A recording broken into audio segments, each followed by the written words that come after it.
Well, here we are in a world of a bit of chaos right now, and I'm so excited to be part of this MAPP positive psychology community conversation when I really felt into what people need right now and what conversation could be helpful. The thing that came up for me and has been coming up for me over the past couple of weeks is really this experience of balancing what we might call grit, which we know in the positive psychology community was something that I call grace. And so that is what this webinar is about. Thank you all for coming, for being here. I'll tell you a little bit more about that as well as about myself in a moment. But before we do, I just wanted to talk for a moment about why this and why now. So obvious perhaps, and if you came, there's a reason that you're here. But really my intention is to be in a dialogue with you all about how changing environments can call for different approaches in life and in leadership. And one of the biggest things that I've been seeing with my clients, with myself right now, is that some of the things that have traditionally been kind of like the right ways of doing things just either aren't working or don't make sense, or maybe aren't getting me the same kind of mileage as they did even a couple of weeks ago, certainly a couple of months ago. And so I think it's a really great time to, given what's happening with the coronavirus pandemic and just given how the world is shifting and how what's needed of us is shifting right now, to be able to expand our minds a little bit and kind of grapple with these questions.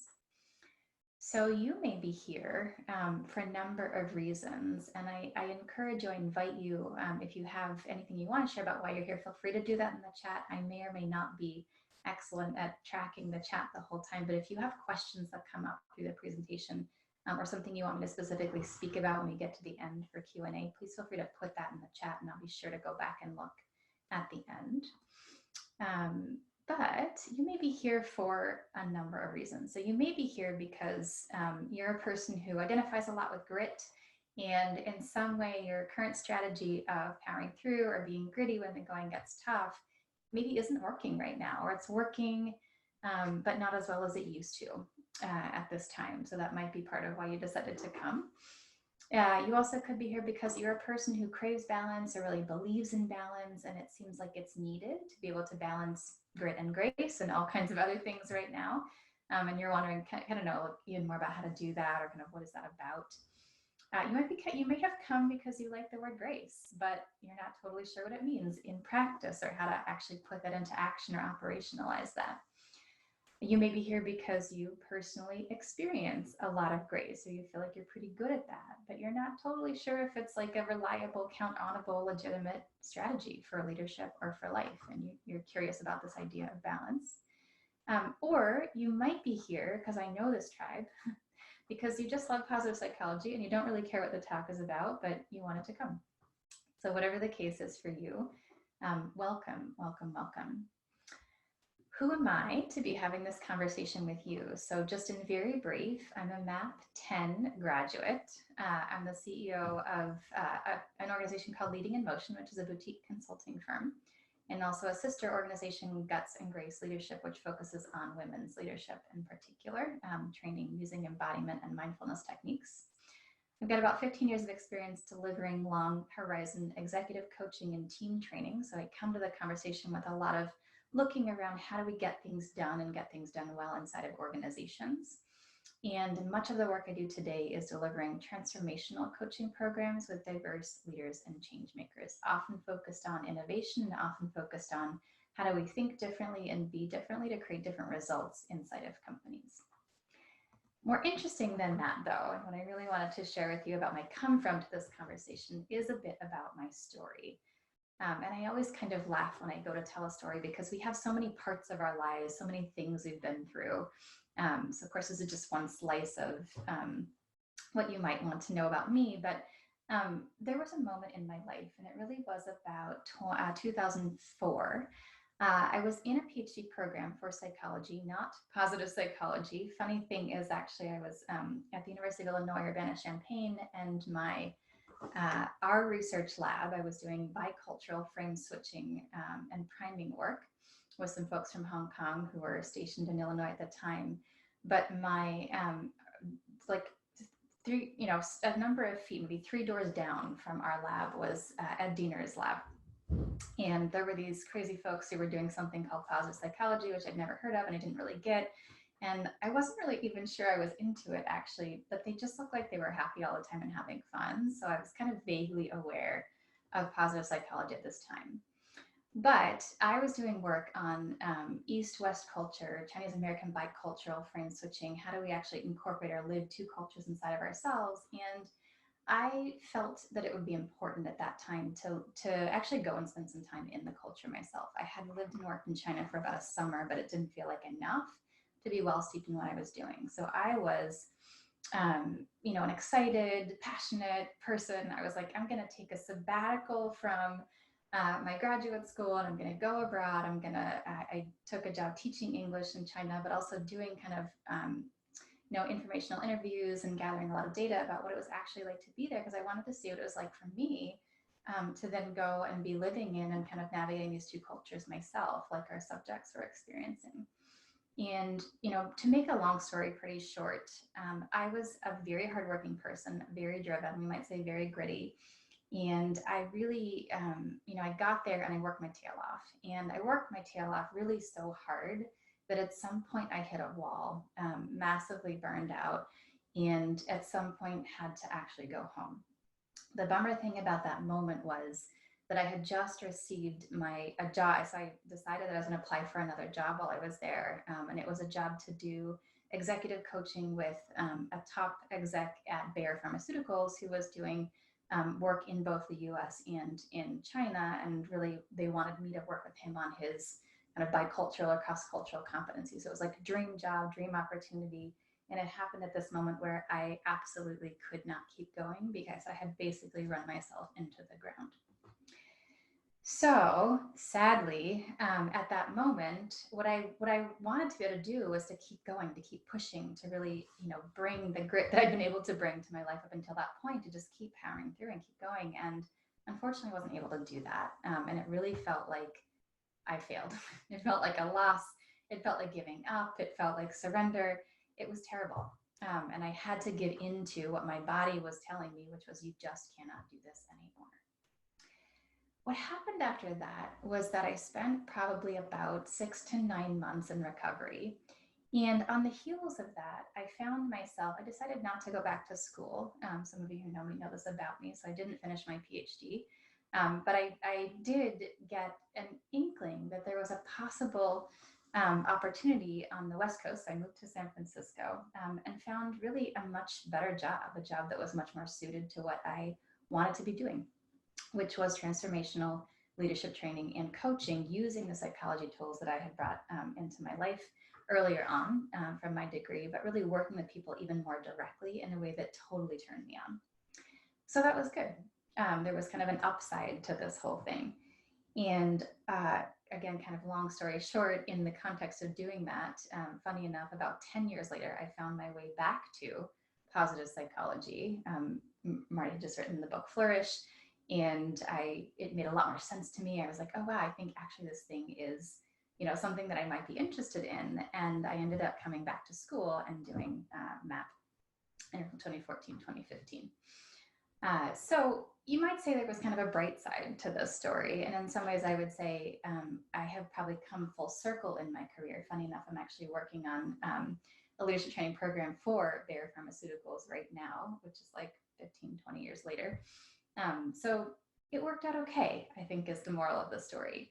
But a question I still sometimes have for myself is, if I had been grittier, if I had just been able to stick with it, to make it happen, to power through, if I had been more committed, if I'd been more passionate, if I had been able to hang, would things have gone better? And really, where would I be now? Would I have stayed? Would I have taken that job? What would my life look like right now? So this idea of being gritty is something I've been very interested in for a long time. And what I wanted to do was offer a few perspectives, definitions. Most of us, if we're in the positive psychology tribe, we know this, but in case a refresher is helpful. So grit, of course, if you do just like a quick Google search, it's defined as courage and resolve, or strength of character. And if we go deeper in the positive psychology literature, It's considered to be a positive, non-cognitive trait that's based on an individual's perseverance combined with a passion for a particular long-term goal or end state. So it has to do with powerful motivation to achieve an objective. And there's a lot of great things about grit. So it means you're persistent, right? It means that you set goals and you follow through. It means that you work hard.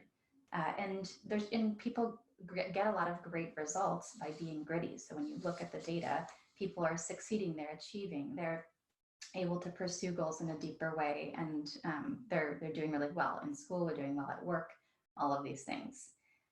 The four components of grit, of course, are courage, conscientiousness, follow through, resilience, and excellence versus perfection. So we know this, we like grit. People in my world, currently I do, like I said, a lot of leadership training, women's leadership training in particular. We really have a positive feeling about this word grit.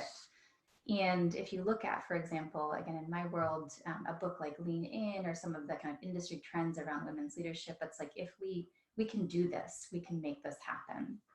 But the question that I sometimes have, especially from the experiences that I've been through and with the folks that I work with, is it always the best way? What else? Is grit the only answer? Is it the right way? Is it the best way? Is it the way for always? And in particular, in these times, I think it's a useful question to ask, especially if our ways of being gritty may be backfiring or not getting us everything that we want, or just aren't perhaps totally suited to the situation that's happening in the world right now. So when I went through MAPP, I did my capstone on practical wisdom, and really looking at this idea of, that comes from Aristotle, this idea of the ability, the willingness, and the capacity to take the right action in the right situation at the right time. So this practical wisdom, the word that was Aristotle used was Phronesis, and the idea is that it honors the golden mean. So we may have a particular strength, and that strength is great, and we can use that strength, and we can use it, and it gets us ahead. And then at some point, maybe it's too much. Maybe we've overused that strength, or maybe that strength, in fact, is not the right strength for what's being called for in the situation right now.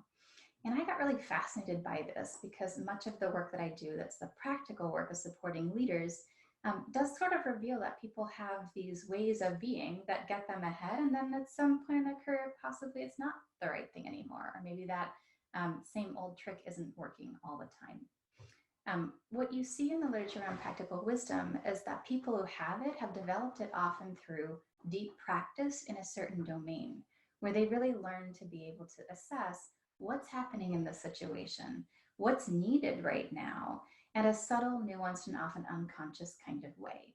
So I can make this shift, this adaptation, this adjustment, because over time I've learned the nuances of what's happening around me, and I know how to adapt to it or adjust to it in the moment. You see this with firefighters, for example, being able to kind of look at a burning building and, do I go in this time? Do I not go in this time? Do I be confident, or do I be a little more cautious here? And being able to apply that, the more training that you have, and the more you've been in that field. So if we apply practical wisdom to the question of grit, it might be that, we'd be in this conversation, well, is grit always the best way? And the answer might be, well, maybe there's something else called for sometimes. So what is that? What's the opposite of grit? I mean, it may not be the right question, but that's where I started.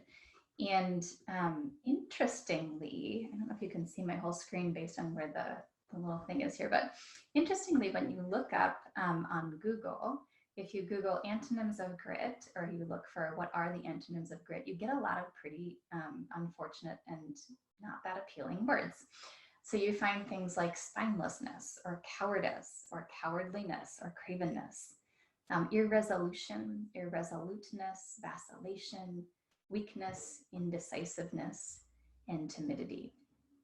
Well, no wonder I like grit, because I don't want to be those things, and I bet that you probably don't either.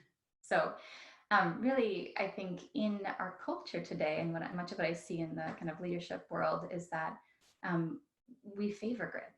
It's good, we should be that. And what are the opposites? Well, they're not things that we want to be. They're things that would not help us get ahead, would not help us to succeed, that make us feel crappy about who we are, or what we could bring to the table. There's a certain frame here. And what I would like to pose is that actually the opposite, or one, kind of different thing to do than grit, is something a little bit different. And the word that I tend to use in my work is the word grace. So instead, we might consider, well, how about something like surrender, which doesn't also have a great connotation, although I use it in a slightly different way, or this word grace. When you look at the words grace and you go, well, what does grace mean? You see a number of different things that are, I would say in some ways, maybe more towards the feminine and are positive, in fact. So you see things like courteous goodwill, doing honor or credit to someone simply by one's presence. So no work required here, just by being here, I can be gracing someone with my presence. You see this definition, the free and unmerited favor of God, salvation and the bestowal of blessings. I'm receiving something, I'm getting something without necessarily having to work for it, for example. There's also this expression, a grace period, an extended period of time allowed for payment, granted as a special favor. You can just have it. It's okay. You don't have to do anything. And then, of course, the word grace that's more applied to movement, or in the movement domain, this idea of simple elegance or refinement of movement. Slightly different way of being. So I think this is interesting in part because we do have so many positive frames around grit, and in many of us, especially in certain contexts like leadership, negative frames around what it might not be to be gritty. And yet, if you take, again, perhaps a more feminine or a slightly different approach, you can see that there are ways of being that aren't necessarily gritty, but that also could be super valuable, or perhaps the right moves in different kinds of situations. So the way I might frame that, again, is some attributes that are more, let's say, feminine, that may relate more to surrender or to letting go, and that could be really useful in different moments, especially moments when things are hard, or moments when you feel really vulnerable, or moments when making something happen actually doesn't work anymore or isn't possible. So here we have words like allowing, receiving, letting go, vulnerable. And what I would posit is that in this particular kind of time, where business as usual has been wildly disrupted, where people are afraid, and rightfully so, where things are harder than perhaps they have been in the past for many of us, grit just may not always be the right move. And leaning into or exploring this concept of grace or something like it could be useful for us.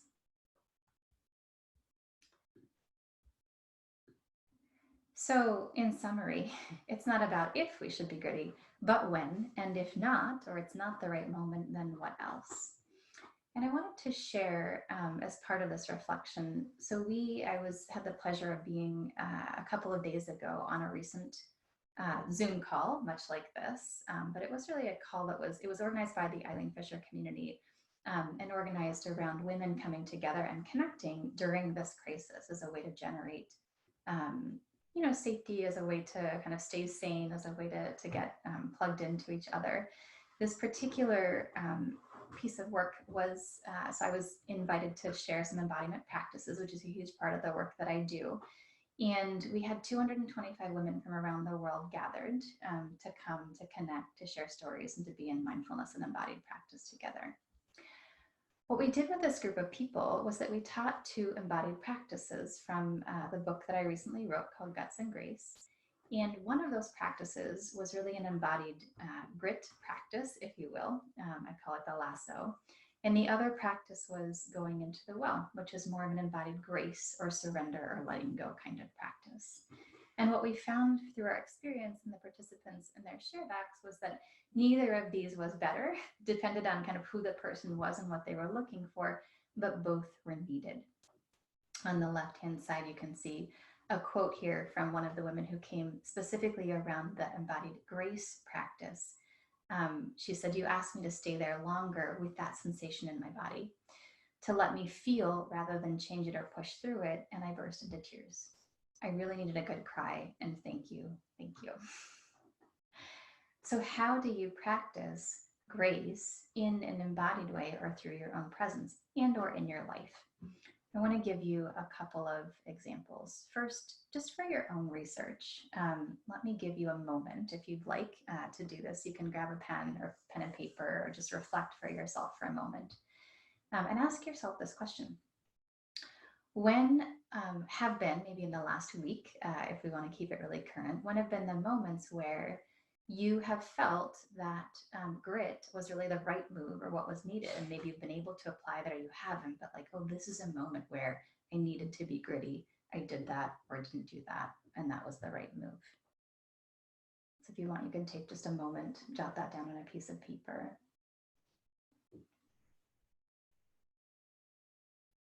Or just reflect.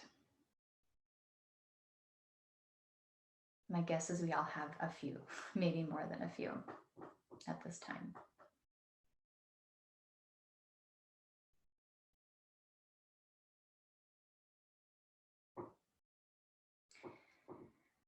Good, and then on the flip side, if you take a moment and think about your life, your work, your leadership, whatever is relevant for you right now, and ask this other question: when might something more like grace or surrender or allowing or letting go have been relevant for you in the last week, maybe a couple of days even? In what situation? What was that like?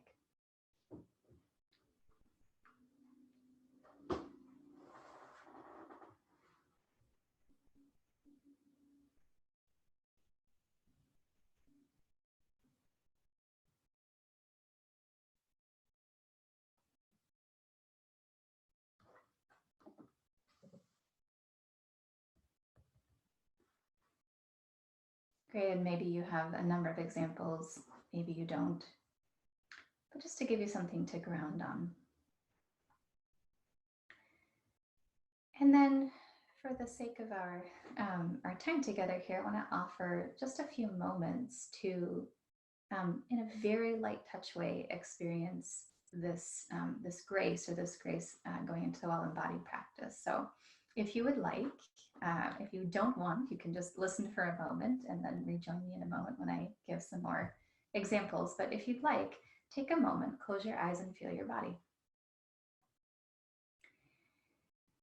And as you do that, see if you can actually call to mind perhaps one of those moments, situations where grace felt like it might be more needed. Maybe there was something you were afraid of, something that was hard, something you had feelings about, something you couldn't push through.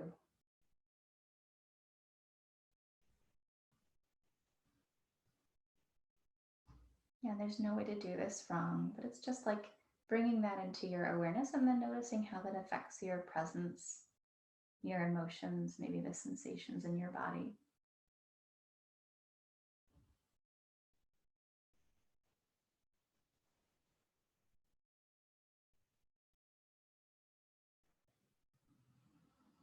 Good, and then let yourself put your attention or your awareness on wherever you feel it most. So if there's an emotion related to that situation, just any emotion you're feeling right now is fine if you don't have a specific situation. Just kind of let yourself be there for a moment. For example, I'm noticing a tight, contracted sensation just under the inside of my ribs.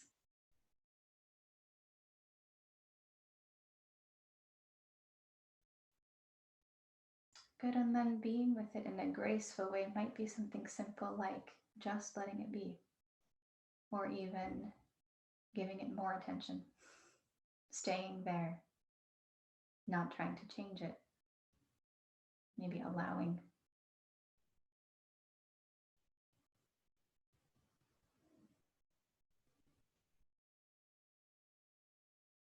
So if you want to, you can be with that for another moment. You could also bring a little bit of curiosity. Maybe ask it what it wants you to know right now. You might let it turn itself up just a little more, talk to you a little.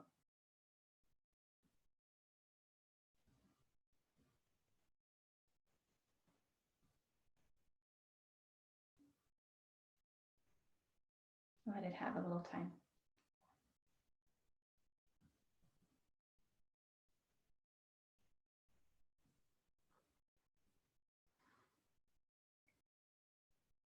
Good. And then when you're ready, inviting a deeper breath. It may or may not dissolve or get softer or go away right now. If we had a lot of time together, we might do that for 5 or 10 minutes. You might take the time to really let it expand, let it take you a little more if you want. So you can always come back to that practice if it felt like there might be something there for you. I call that going into the well. And in the book, Guts and Grace, A Woman's Guide to Full-Bodied Leadership, which is my new leadership, mindfulness, and positive psychology book, you can find that practice and more about it in chapter 5. The lasso practice, the grit practice, is chapter 4. Happy to answer questions when we get to the end. Just to give you another couple of thoughts about this idea of guts and grace, kind of what else it might look like if we maybe shift from a just in my own embodied practice all the way to like a what does it look like in my leadership kind of frame. Here's a couple of quick examples. So out of balance, let's say in your leadership, too much grit might be like you're getting their assessment, for example, of being too driven. I worked with a client a couple of years ago who was an SVP of retail banking in an East Coast bank, and she was super excited. She was very motivated, but she was so driven and she moved so fast and her presence was so hard and she was so on fire to get things done that mostly people felt or worried that she wasn't strategic enough. And it wasn't because she didn't have good ideas. It was because she really was going so quickly that people couldn't find her and couldn't feel her and couldn't connect with her. And it led them to not be able to see or get the bigness of what she actually had to bring to the organization. On the flip side, it's possible to have not enough grit or to be sort of too much on the side of kind of grace or allowing or surrender. I work with a young woman in a highly technical role at a government organization. Her name was Amanda. And in her case, she was so pulled into and had so much kind of ability to surrender to her own emotions that she often felt either sad or depressed or kind of down all the time. And in her particular case, the work that we did was really much more of the shoring up of the can I pull myself back together? Can I actually regalvanize? Can I, if you will, get gritty again and move myself out of that place to be able to actually contribute in a different way? So food for thought on what this could look like. As you may have guessed from the very brief practice we did, my work is really focused on what I call full-bodied leadership. And this is essentially, in positive psychology speak, using the body as a partner to help you really cultivate or practice practical wisdom. Can I listen? Can I learn to read the cues of my own body to be able to not just bring my strengths forward, yes, to do that, but also to be able to listen for, through my own presence and through what I'm getting from the information in my body-mind system, what's actually the right move at the right time for the right reason. So I do this using embodiment and mindfulness tools. We use them to build awareness, to create opening, meaning the capacity to make new moves that weren't being made before, and then to set in place new practices that really help someone be more successful in their leadership. In thinking about kind of the right image to share with you about this idea of balancing guts and grace, I thought, am I really going to put a yin yang on a positive psychology presentation? And I decided that I would, because really what I've seen and why this matters is that the circle of life and great leadership as well really calls for both and calls for being able to toggle or move between the strength of being gritty, but also something else that we might again put in more the yin or more the feminine way of being.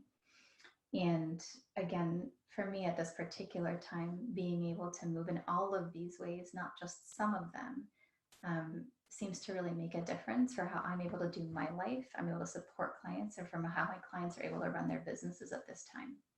Can I actually have a real choice between grit and something else that might be the right move in a given moment?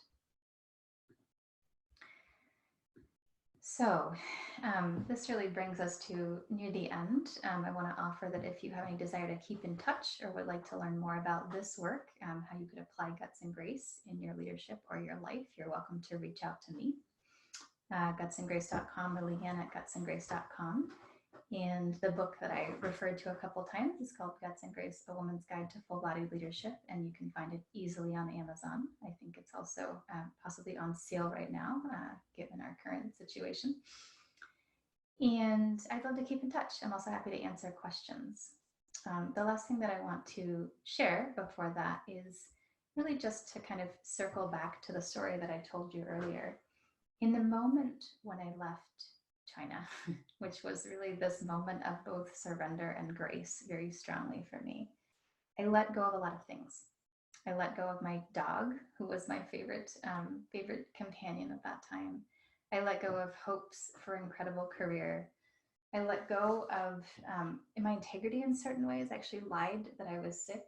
The truth was I was deeply, deeply lonely. I was deeply burnt out, and I was pretty much suicidal at that time. And I surrendered to everything about that in a way that took me completely down, and ultimately that opened a huge doorway for what was next in my life. And through that process, I built a much deeper sense of resilience that allowed me at the time to go through a challenge in a way that I didn't feel good about. I really couldn't see it at the time as a positive move. But in looking back, as hindsight is 2020, I see that it was exactly the thing I needed to do to be able to get to the next place and let certain parts of myself fall away and allow myself to be the person who I've become today. So in closing, I would say it has helped me learn how to go through the kinds of challenges that we may be facing in the next few months with grace and with a different kind of courage. And that is what I have for you today. I am very happy to answer questions. The primary way I know how to do that is through the chat. I think there may be other ways, but please feel free to ask questions in the chat if you would like. Or I'll see if there's other ways to open it up, but let's start with chat for now. If anybody has any questions or there's something you'd like to share or express, please feel free to use the chat. And thank you for being here.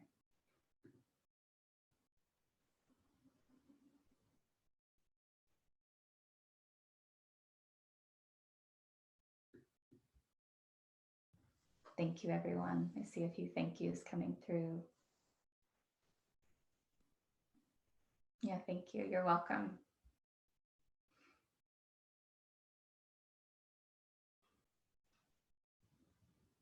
Beautiful. Thank you, everyone. I really appreciate the thanks for the story.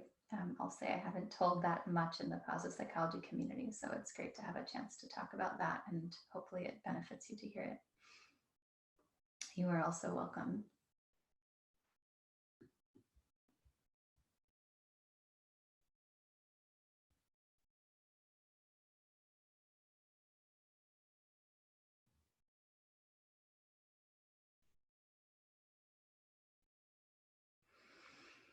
Okay.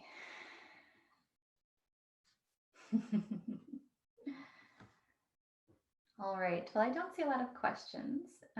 Thank you, Jim. I appreciate your comment about the calm speaking manner. Hopefully that, if nothing else, you got a little bit of a grounding today. Let's see. I love the concept of grace, and I'll really think about working with it. Please, if something resonated, please try it on.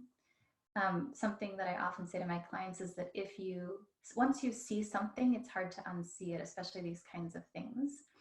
What I'd recommend, this is to Colin's point, not so much a question, but I'll speak to it, which is one, as you go through your life in the next couple of days, weeks, have your kind of eyes open for moments where you might move towards grit automatically, but then maybe there's something else that's needed, kind of tracking that, like what's most needed here. That could literally be in trying to make a work situation happen or have it already, go in the way you hope it will, all the way to you're in a difficult conversation with someone and you want to make your next point, but then there's more of a surrender and listen move that could be the opposite in that moment, or anything in between. Often with my clients, it can look a little bit like I'm holding it together, and instead sort of somatically what makes more sense is to relax, let that move, and then let the next thing come forward. So those are ways you can explore working with it, for example. Like I mentioned, the 2 chapters in Guts and Grace, chapter 4 is called The Lasso, and chapter 5 is called Going into the Well. And they give you lots of information about how to practice that well. I'm also happy to be in touch if anyone is trying stuff on, or you have a personal question you want to ask later. My email's at the bottom of the screen. It might be covered up, but it's LeeAnn@gutsandgrace.com. You're welcome to email me. Jessica's question I appreciate. Do you feel like explaining grace to men resonates? I love this question. I would talk about it all day with you, Jessica. I feel criticized on male dominant teams by mentioning that there's a time that grit isn't needed. It's exactly why I wrote the book, Jessica, and it's exactly what I think many of my clients face, and much of what in my own life I have faced and really have felt kind of led me to do this work. I'll speak really candidly. My looking at much of what is needed in the world right now at this time is more of a listening, is actually the willingness to be able to see things both from a masculine lens and a feminine lens, and to be able to go, well, which one is the right answer here? Yes, absolutely. I think in a lot of context, depending upon where you work, the men on your team and even the women on your team might criticize you or put pressure to go, oh, that's not actually helpful, or that's not how we do business, or that's not what leadership really is. Like there's a ton of just like embedded in society, really patriarchal programming, essentially. Not, and I'm not using that in a negative way, but just like, oh, we should do things this way, which I think is partly why grit has taken such hold, because it's like, we love to love it, and we love to hold it as the answer. And the cultures we've built in business in particular, and then therefore in education, have really exalted that way of being. What I've seen though is that when a woman who has the opposite way of seeing or being, or a man, frankly, starts to bring that to a team and really builds the courage and capacity to bring it in a way that does resonate, a lot of things can happen that are different. I think that's part of where some of the movements towards more inclusive or socially impactful business has come from. So I have a lot to say about this. But yeah, I really want to honor your experience, that it can be hard to be in this conversation because it's not business as usual. It's not the current paradigm. I am personally finding right now at this time, and if you know, this will be recorded, but basically coronavirus pandemic day, I'm not sure what, it's April 2nd, that people are becoming more open to other ways of thinking, in part because it's like, I can't force it, or I can't push through, or like grit isn't working, or whatever the moment is. So if you want to play with that, Jessica, I would say looking for moments when everyone's kind of assessing that a different something is needed, and no one is sure what, can be a place to start. And it sounds like you may already be practicing that, but I just have a lot of empathy for that, for sure. Happy to talk more offline if you would like to. Yeah, there was something else I was gonna say, but I'll leave it at that for now. I see Marilyn's question, can this approach be integrated into critical thinking skills?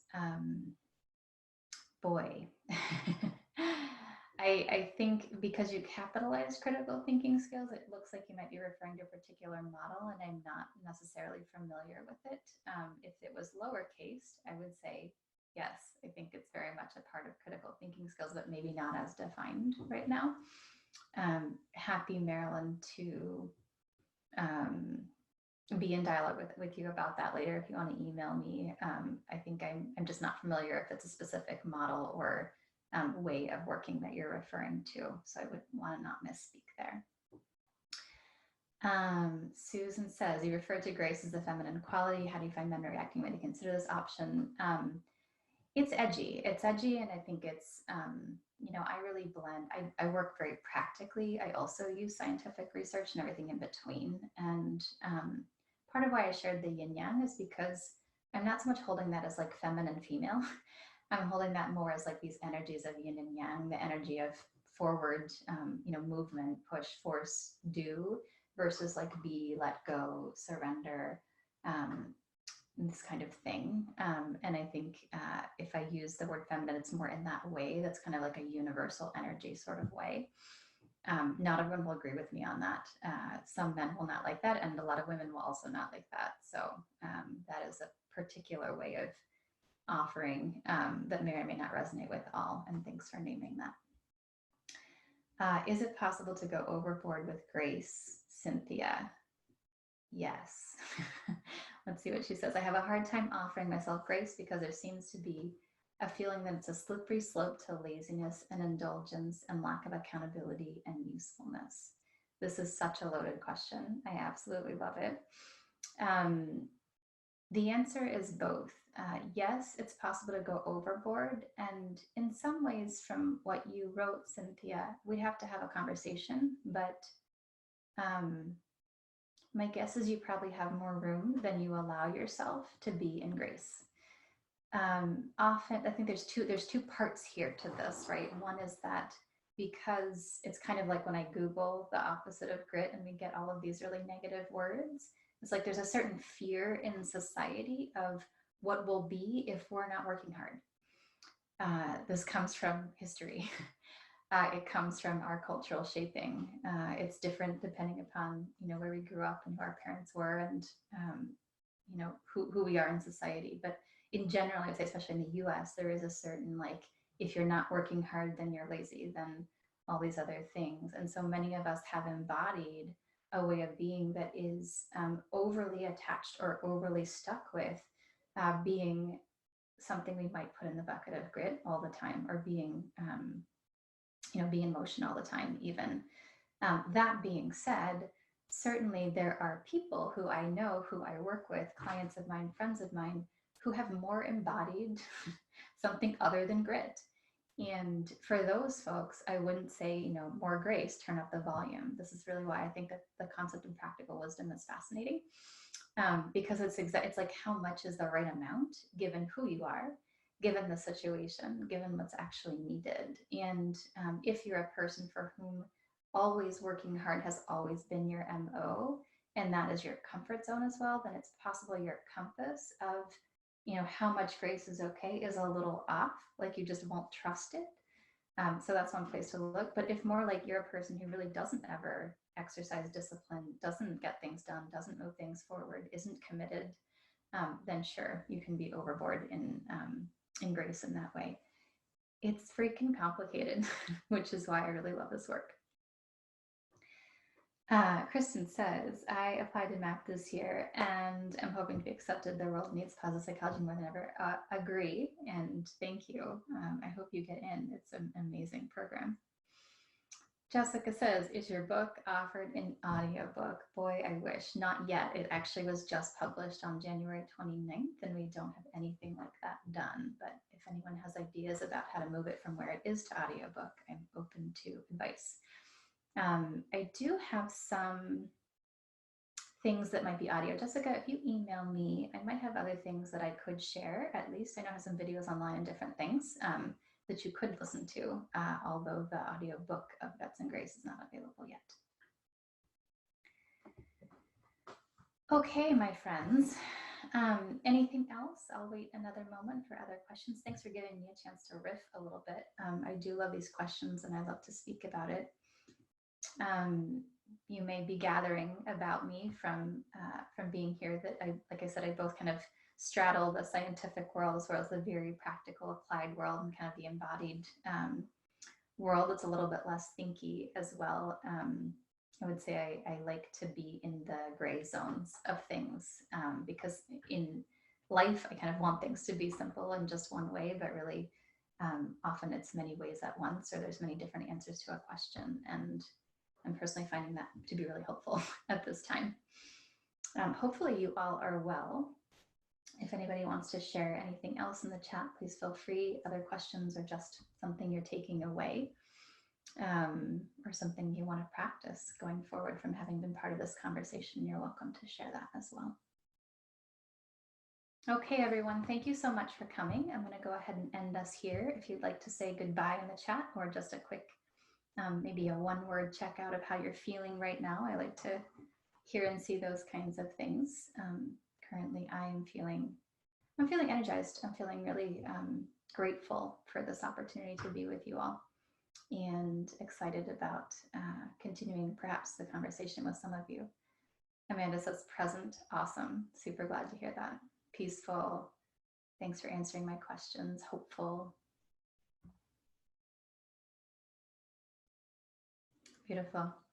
Okay, have a wonderful rest of your day. And again, LeeAnn at gutsandgrace.com or gutsandgrace.com if you'd like to keep in touch. We'll see you all soon.